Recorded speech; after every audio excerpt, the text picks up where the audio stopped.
नमस्कार, आप देख रहे हैं एसपीएन 9 न्यूज़ और मैं हूं आपके साथ मनीष कुमार सैनी। उद्धव ठाकरे की शिवसेना यूबीटी को सोमवार को एक बड़ा झटका लगा। पार्टी की सीनियर महिला नेता राजुल पटेल ने एकनाथ शिंदे की शिवसेना का दामन थाम लिया। उन्होंने आरोप लगाया कि लंबे समय से शिवसेना यूबीटी में काम करने के बावजूद भी उनकी अनदेखी हुई है।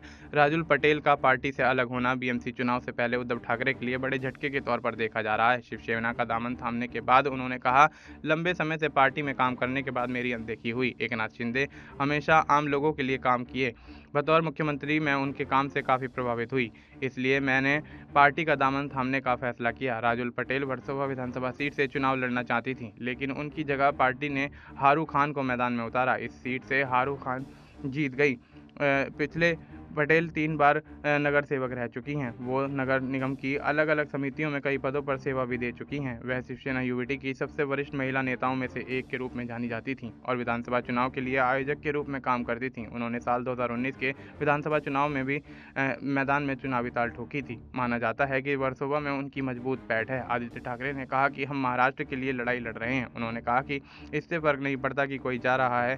ठाकरे ने कहा कि कुछ लोग अपने स्वार्थ के लिए धोखा दे रहे हैं। आपको बता दें कि इसी साल बीएमसी के चुनाव होने हैं। विधानसभा में निराशाजनक प्रदर्शन के बाद उद्धव ठाकरे के स्थानीय निकाय चुनाव में अपनी साख को बचाने में बड़ी चुनौती सामने आ रही है। अब ऐसे में देखना यही होगा कि स्थानीय निकाय चुनाव में क्या उद्धव ठाकरे की शिवसेना यूबीटी बाजी मारती हुई नजर आएगी, क्योंकि जिस तरह से माहौल देखा जा रहा है उससे कहीं ना कहीं यहाँ पर महायुति अपना दबदबा कायम करती हुई नजर आ रही है। और ऐसे में कहीं न कहीं देखा जा रहा है जिस तरह से एमवीए यानी महाविकास आघाड़ी की मुश्किलें बढ़ती हुई नजर आ रही हैं और जिस तरह से उद्धव ठाकरे की पार्टी के तमाम नेता शिवसेना में शामिल होते हुए और शिंदे का दामन थामते हुए नजर आ रहे हैं, तो उससे कहीं न कहीं उद्धव ठाकरे की मुश्किलें काफ़ी ज़्यादा बढ़ती हुई दिखाई दे रही हैं। अब देखना यही होगा कि उद्धव ठाकरे किस तरह की तैयारियों के माध्यम से विधानसभा चुनाव में अपनी पकड़ को मजबूत बनाते हुए नजर आते हैं। और पकड़ मजबूत बनाना ही यहाँ काफ़ी नहीं, यहाँ पर विधानसभा चुनाव जीतना भी उद्धव ठाकरे के लिए बहुत बड़ी चुनौती रहा है। और ऐसे में देखा जा रहा है कि विधानसभा चुनाव में बड़ा झटका लगने के बाद अब निकाय चुनाव में भी